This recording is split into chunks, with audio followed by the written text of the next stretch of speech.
Children, close the door, quickly, it's cool. Someone is crying, crying, crying, crying, crying. Linito, based on an anonymous experience.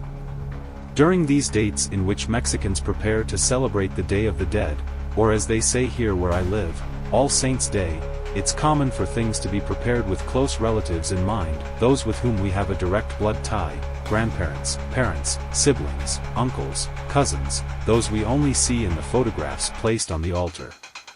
But the event that surpasses the limits of life and death can go beyond blood or a family bond, and it can be forged in a short time if the feeling is true. This happened to me with a 9-year-old boy whose name I never knew, but everyone called him Tinito. When Tinito came to my house, I knew for sure that he would find something to satisfy his grandmother's hunger and his own. The kid was very friendly. I don't know if he talked to me a lot because I wasn't one of those who went from house to house telling what people were talking about. I hardly ever went out and I didn't find out about anything or talk to anyone. I don't know if it was because of that, or if I was told everything to make me feel bad and make it increasingly difficult to refuse anything he asked me for or to help him. When he asked me for a taco because his grandmother had sent him and she couldn't work anymore because she felt very sick. I also knew his grandmother, and not only me, everyone in the town knew her because since she was young she raised her daughter, Tinito's mother, who, after he was born, went off to who knows where. Some say she went with a man, others that she went to the US to work. The fact is that she was never seen around these parts again. The boy's grandmother sold prickly pears, quolites, roots, and whatever she could find in the field to eat and for the little one, but she was already very old when they left her the baby. So, before he turned 10, she was already finding it very difficult to walk the paths, her steps were increasingly tired. Suddenly we stopped seeing her on the street, and those who went to see her or asked the boy said that she just stayed lying down. When Tinito told me this, I felt very sad. I thought about all those who reach old age poor and have no support from their relatives, either because they are also poor or because they no longer have any. If they can walk, they go from house to house begging, but no matter how much someone gives them, it's never enough to pay for everything they need and live well. In other places, there are government programs that can give them a little, they help them pay for some things, but here there's nothing like that, and those who reach that age are helpless. If it's known that someone has started begging or that they no longer get out of bed, you can only expect their end at any moment. Children, no matter how much they love their grandparents, don't lose hope in this. For them, life goes on for an indefinite time. Your grandmother doesn't go out anymore, I asked him one day. No, uncle, she can't anymore. Although I wasn't his uncle by family, he called everyone he wanted to build trust with that. You could take her by the hand wherever she wants, to the mountain, to wherever she has to go to seek life and sustenance for both of you.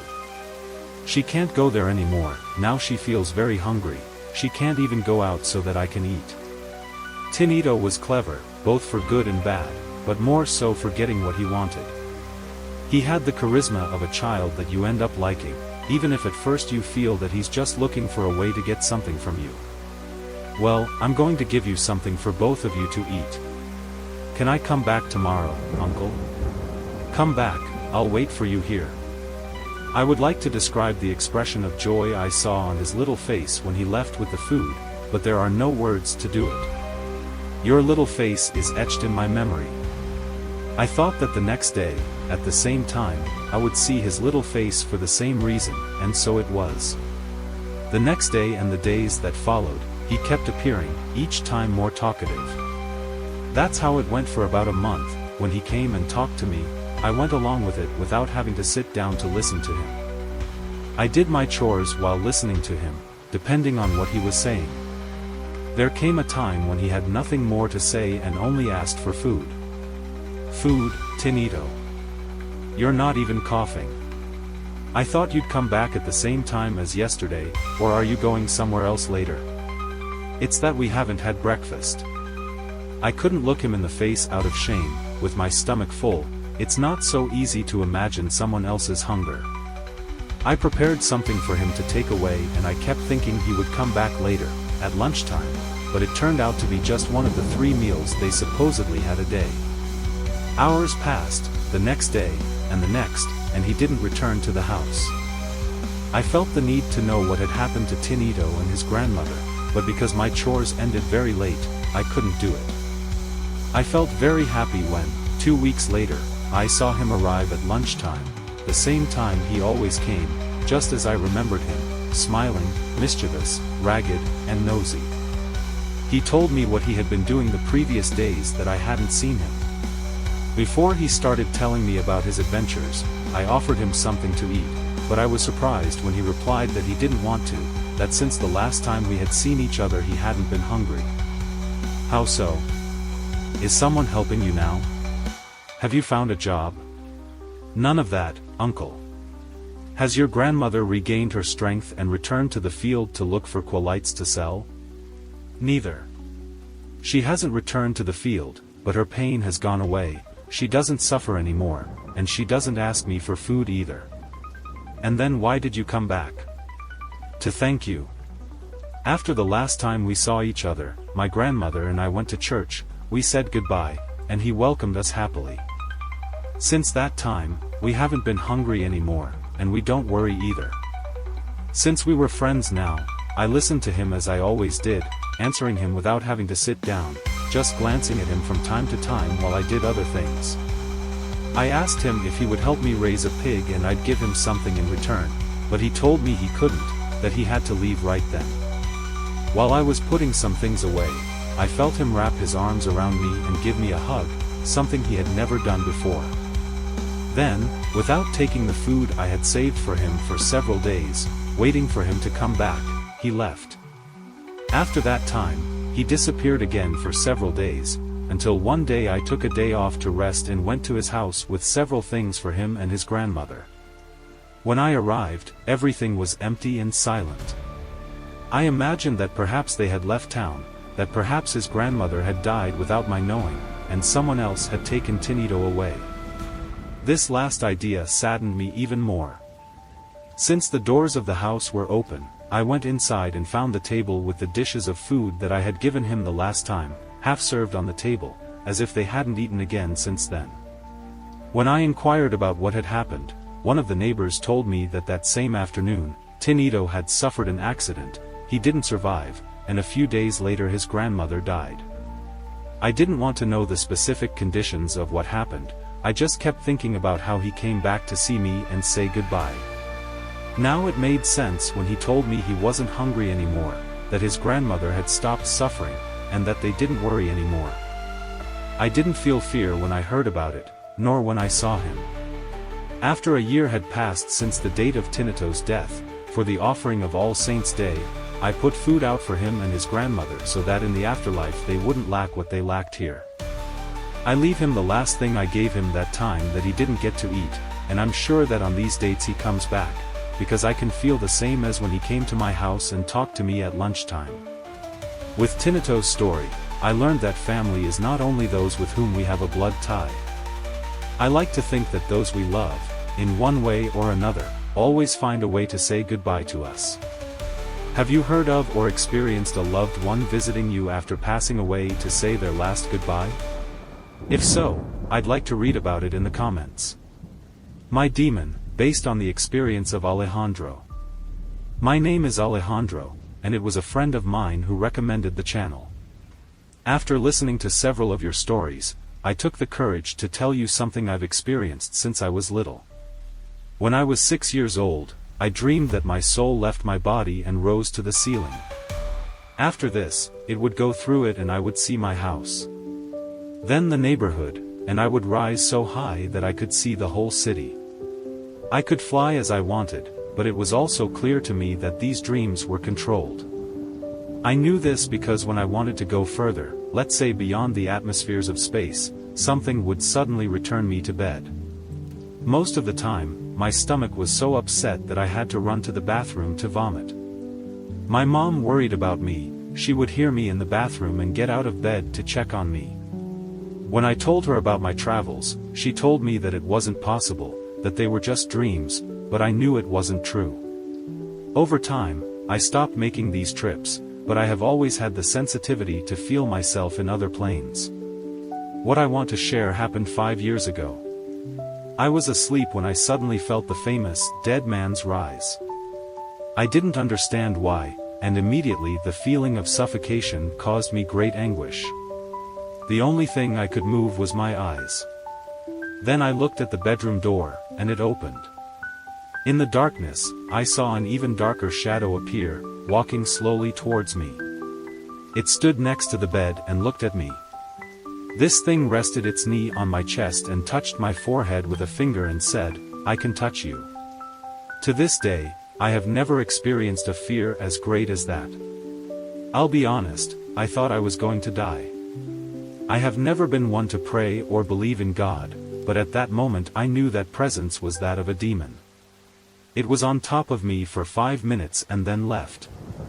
When it removed its knee from my chest, I regained movement immediately. Again, I felt my stomach churning and I got up to vomit, like when I was little. The second time I saw it was at 2:45 in the morning. Again, I couldn't move and I felt like I was drowning. I looked at the door, it opened, and I was struck by the fact that on the other side there was a darkness I had never seen before. It wasn't just blackness, it seemed more like a kind of abysmal density, bottomless and without a single point of light, however tiny. The shadow came out of there again. When it reached the side of the bed, it turned into smoke. I pressed my lips together, but the power of that shadow over me was impressive. It rolled something in its hands and my mouth opened, and the smoke entered my body, all the way to my stomach. Then, in my mind, a voice sounded that said to me, "You are mine. I hope you understand that you are mine now."